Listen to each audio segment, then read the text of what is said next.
The mayor of the city of New York. according to the best of my ability. 2026 সালের প্রথম দিন যখন পুরো বিশ্ব নতুন বছরকে বরণ করে নিচ্ছে, ঠিক তখনই নিউ ইয়র্ক সিটি দেখল এক অভূতপূর্ব দৃশ্য। সিটি হলের নিচে এক পরিত্যক্ত সাবওয়ে স্টেশনে রচিত হলো নতুন এক ইতিহাস।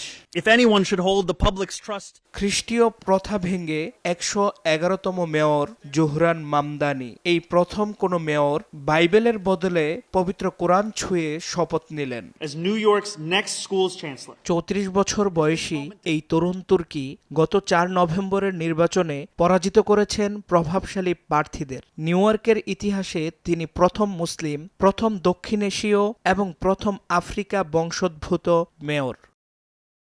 শপথ শেষে মামদানি আবেগঘন কণ্ঠে বললেন, এটি সত্যিই সম্মানের। যে শহরে লাখো মুসলিমের বাস, তাদের সেই প্রাণবন্ত উপস্থিতির কথা স্মরণ করে তিনি বেছে নিয়েছিলেন পবিত্র কোরআনের এক অতি পুরাতন কপি, যা খুঁজে পেতে তাকে সহায়তা করেছেন তার স্ত্রী রমা দোয়াজি।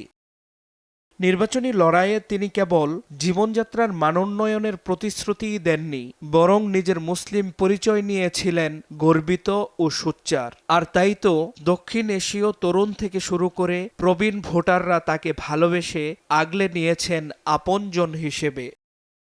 সংবিধানে কোনো নির্দিষ্ট ধর্মগ্রন্থের বাধ্যবাধকতা নেই, কিন্তু জোহরান মামদানি দেখালেন ঐতিহ্যের সাথে আধুনিকতার সেতুবন্ধন। I will support the Constitution of the United States মুফতি জাকারিয়া হারুন, সময় সংবাদ। of New York And the charter of the city of New York. and the Charter of the City of New York.